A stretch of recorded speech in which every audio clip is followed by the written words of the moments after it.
Hello, welcome back to part two of the three-part series on the Leadership Tribunal of dismissed Madang Open MP Bryan Kramer.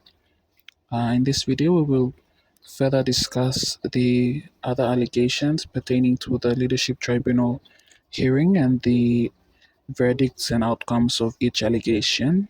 If you haven't already watched the first video, you should watch it before coming into the second video. And if you haven't subscribed to this channel, please subscribe, like, comment, and share. And share your thoughts on what other content uh, you'd like me to do.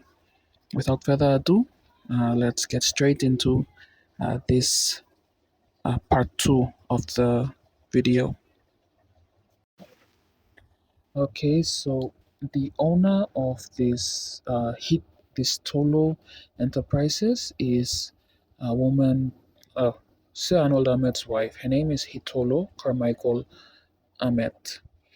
Um, it was suggested that they were associates, and he knew her very well, so that's why she was paid for the consultancy services. So yes, for that part, Bryan Kramer, he accepted that he knew her, but he argued that that was not evidence that the pair were associates. He pointed out that he had declared to the board that he had a conflict of interest because he knew Mrs. Ahmed, and so he removed himself from the board meeting. It was this when he removed himself from the board meeting that was going to which agreed to engage her company. So he was not present at the time that the board agreed to engage her company. So the organic law, section 1 of the organic law, defines that an associate is a member of the family or a relative or a person associated with the leader or with a member of the family. So it was this allegation that the tribunal disagreed with, and they found him guilty of misconduct in allowing this associate, Tolo Enterprise, to benefit from consultancy services. It was described as a dishonest and conflict of interest situation in which Kramer dishonestly misapplied more than 400,000 kina to the benefit of the company. In making its determination, the tribunal relied on three undisputed facts to come to the conclusion that he was guilty. Firstly, that Tolo Enterprises was owned by Mrs. Ahmed Hitolo, which they are good friends with Bryan Kramer. And prior to the meeting, Kramer met with her and discussed consultancy issues with her. And thirdly, Kramer and Sir Arnold Ahmed have a strong relationship as they're both from Madang province. So yeah, let me know what you guys think. Is Bryan the only person who has done this sort of thing as a member of parliament, or do you guys know of anyone else who has also misappropriated funds to associates? Okay, carrying on, we have the next set of allegations, which was the misuse of SIP funds to pay office rent. Allegations 7 and 8 were made where that Bryan Kramer used DSIP funds, District Service Improvement Funds, to pay electoral office rentals. This did not follow the DSIP fund guidelines, and it was said that there was around 229,500 kina misappropriated from the DSIP funds to pay rent for a ward project office. Okay, so although the tribunal found as a matter of fact that there was no evidence that there was an electoral office, it did find that there were electoral staff employed in this ward project office that was rented out. And this ward project office was set up by the DDA to carry out service delivery, and the DDA used the DSIP funds to pay office rental and staff wages. And according to the tribunal, some of the staff, the electoral staff, not the DDA staff, some of the staff were supposed to be paid by Kramer from his own electoral allowances as a member of parliament, but instead they were paid uh, from these DSI funds. They were paid by the DDA that were operating from this ward project office. And as a result, DSIP funds were used for purposes that they did not need to be used for. So they found Kramer guilty of misconduct in office.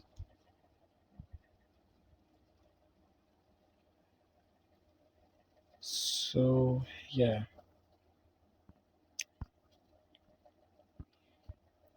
that was what happened. Uh, Something like as little as a member of parliament not paying electoral staff from his electoral allowance, instead using funds, the SIP funds, SIP funds to pay this electoral staff. And let me know what you all think about this. So, allegation number 9 was creating an unapproved management structure within the Madang District Development Administration. And he did this, Mr. Kramer did this without obtaining approval from the Department of Personnel Management, which is a required part of creating an, a, a management structure. So the charge related to a DDA board decision to approve a proposal. So Mr. Kramer made a proposal to create a ward project office, as previously mentioned in the previous. This ward project office was previously mentioned, the one where the rent was paid through misappropriated funds. Okay, that ward office was created within the DDA, and it had its own staff structure and operated from its own office. So while existing within this district administration structure, it implemented its own programs and looked after other staff basically. So according to evidence presented to the tribunal, all payment records for the dispersal of the DSIP funds 2017 to 2020 were kept by the District Finance Office. And from 2021, the records were kept at this project office here. So, Section 23 of the District Development Act 2014 requires that the Secretary of Department of Personnel Management shall approve of a proposed staffing structure for each DDA. So, Section 23 states that this ward office needed to be approved by a Department of Personnel Management. So the tribunal found that the creation of the ward project office constituted a new staffing structure that was operating without the mandatory approval of the secretary in Mosby. Any staff employed and payments made as wages to the staff were therefore illegal and void. Okay, so the obvious effect was that these IP funds that were meant for development were used to maintain this already overloaded structure. So the tribunal acknowledged that there was no criminal intent, but Kramer had created an illegal structure and caused funds to be misused as per the leadership code. And so we move on to allegation 10, which is the misuse of DSIP funds to pay electoral staff. So, under allegation 10, Mr. Kramer was accused of misapplying this 233,514 from DSIP funds to pay the salaries and wages of electoral staff. It was alleged that it was in breach of DSIP guidelines, and it was described as double dipping, meaning Kramer was getting a parliamentary bonus of electoral salary as well as electoral salary. He was getting an electoral allowance, so he should have used this electoral allowance to pay the wages of the electoral staff. So that's why he was charged under this allegation. He was supposed to pay out of his electoral allowance.